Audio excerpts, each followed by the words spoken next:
Recording. Alright.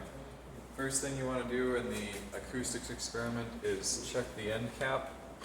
Make sure there's no sample in the sample holder, and make sure the end cap is aligned with the sample holder end. Next, at the computer, we'll turn on the Smart 8 software, and while that's starting up, we can turn on the microphone amplifier by pressing this 48 volt button, and we'll turn on the speaker amplifier by pressing this on switch.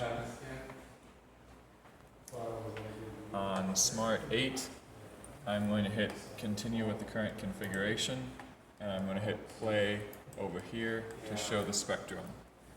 Now the first thing that the students do is they measure the sound pressure in the tube with no input signal.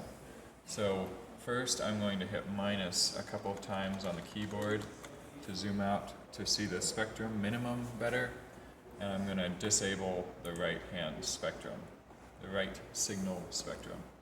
So at 125 Hertz we need to know the sound pressure level, and we need that with the microphone probe tube at 1 inch. So I'm going to move the microphone probe tube to the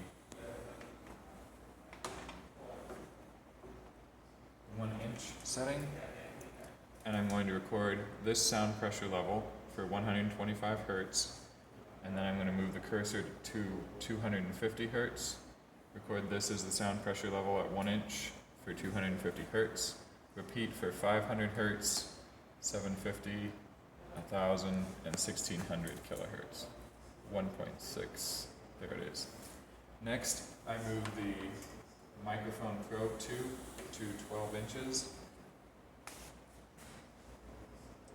It says read here on the right hand side of the microphone holder.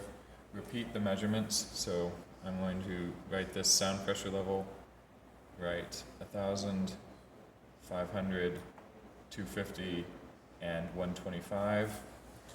Move the probe carriage again.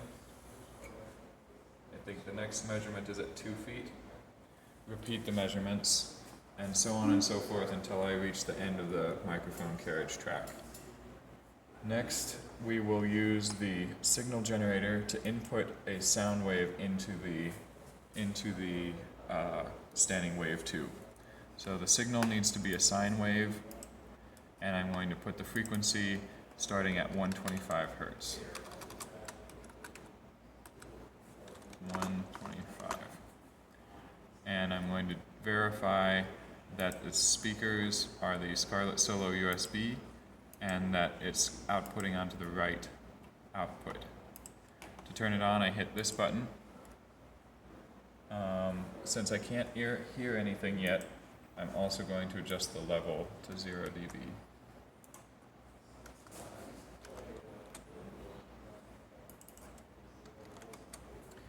Alright, now it's audible, so that means that's working. And now I can measure the sound pressure level at 125 Hertz in the tube wherever the probe tube is located. I will use this to find the minimum and maximum sound pressure levels by moving the microphone probe and watching the number on the screen. As it increases, that means I'm approaching a maximum. As it decreases, that means I'm approaching a minimum. So the maximum negative value, the first one starting from the end of the tube, is going to be LP min at X min. So I'm watching this number to see when it stops decreasing. So it has started increasing, that means I passed the minimum, and it looks like about 37.3 is the minimum sound pressure level at about 21.5 inches. So that's LP min, this is X min. Now I keep moving it, and I'm looking for the maximum now. So when it stops increasing, that means I've found the maximum. So at about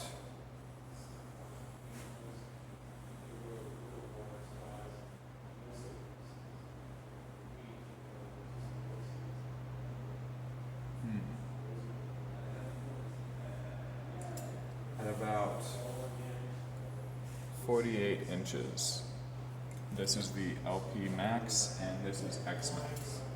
And then I would repeat that for frequency inputs of 250,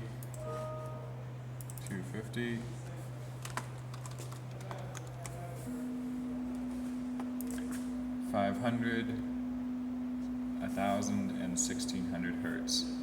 Then I would add a reflective sample to the end cap, repeat those measurements, add an absorptive sample, repeat those measurements, and then I would set the frequency input to 1000 hertz and adjust the thickness of the samples by adding more samples to the tube.